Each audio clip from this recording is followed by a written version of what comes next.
BNP যদি ওদের নেতাকর্মীগুলো ঠিক করতে না পারে তাহলে আমরা ঠিক করার দায়িত্ব নিয়ে নিব, কিন্তু ইনশাআল্লাহ একদম একটাকেও ছেড়ে দেওয়া হবে না। ইনশাআল্লাহ 1,76,000 ভোট বিএনপি পাইছে, এই জোটও 1,68,000 ভোট পাইছে। 1,68,000 মানুষকে প্রতিপক্ষ বানায় কেউ যদি রাজনীতি করতে চায়, রাজনীতি করতে দেওয়া হবে না। বালাপাড়া, এটা কি আমাদের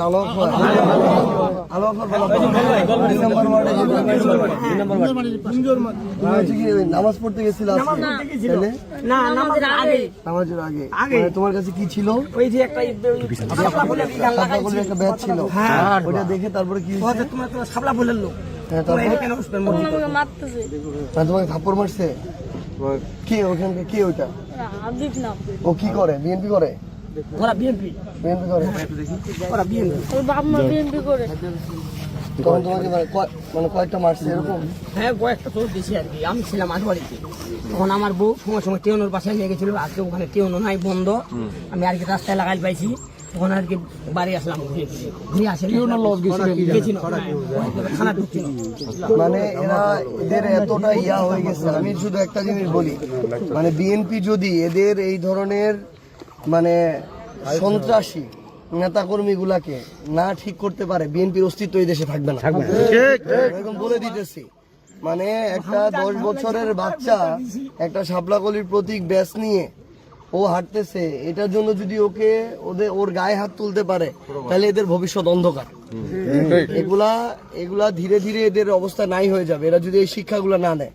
আমি শুধুমাত্র মানে তারেক রহমান না বা এই আসনে ব্যারিস্টার নওশাদ জমির না, আমি সবাইকে এই জিনিসটা একদম স্পষ্ট করে বলতেছি, বিএনপি যদি ওদের নেতাকর্মীগুলো ঠিক করতে না পারে তাহলে আমরা ঠিক করার দায়িত্ব নিয়ে নিব, কিন্তু ইনশাআল্লাহ একদম একটাকেও ছেড়ে দেওয়া হবে না।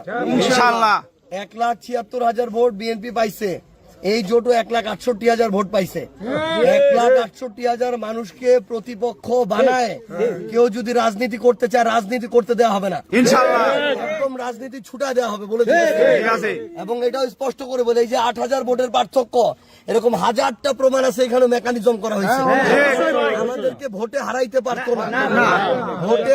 পারতো না, ভোট কেন্দ্র আটকায়, ভোট কেন্দ্র দখল করে এদের সন্ত্রাসী নেতাকর্মীগুলা সাংবাদিক সাজে, এরা ভোট চুরি করে এটা করছে। তারপরও আমরা একটা সুন্দর পরিবেশের জন্য আমরা মেনে নিয়ে শুভেচ্ছা জানাই পর্যন্ত আসছি। এইটুকু সৎ সাহস দেখাইছি, উদারতা দেখাইছি। এখন এরা যদি এই ধরনের সন্ত্রাসী কার্যক্রম করায়, একদম সবার নেতাগিরি ছুটে দেওয়া হবে ইনশাআল্লাহ। আগেকার রাজনীতি আর নাই যে কেউ একজন এমপি হয়েছে আর ক্ষমতায় গেছে দেখে তার পায়ের নিচে থাকবে আর সে মাথায় উঠে নাচবে। মাথায় উঠে গেলে একদম আছাড় দিয়ে ফেলে দেওয়া হবে। একদম সবাই আপনারা আপনাদের জায়গা থেকে পায়ে পাড়া দিয়ে আমরা কারোর সাথে লাগতে যাব না, কিন্তু এইরকম কার্যক্রম যদি করে, একটা 7-8-10 বছরের ছেলে একটা শাপলাকলির ইয়া নিয়ে ঘুরতেছে, ওকে ওরা পিটাইতে দ্বিধা করে না, ওকে ওরা থাপড়াইতেছে। মানে কত বড় নিকৃষ্ট হয়ে গেছে এরা। এবং আজকে পঞ্চগড়ে এক আসলে এরকম 25-30টা জায়গায় এই ধরনের ঘটনা ঘটছে। আমি আমার জায়গা থেকে একদম স্পষ্ট করে আপনাদেরকে বলতেছি, পায়ে পাড়া দিয়ে লাগবো না, আমরা আমাদের সুস্থ রাজনীতি করব, কিন্তু কেউ যদি বেশি করে একদম ছাড় দেওয়ার কোনো সুযোগ নেই। একদম।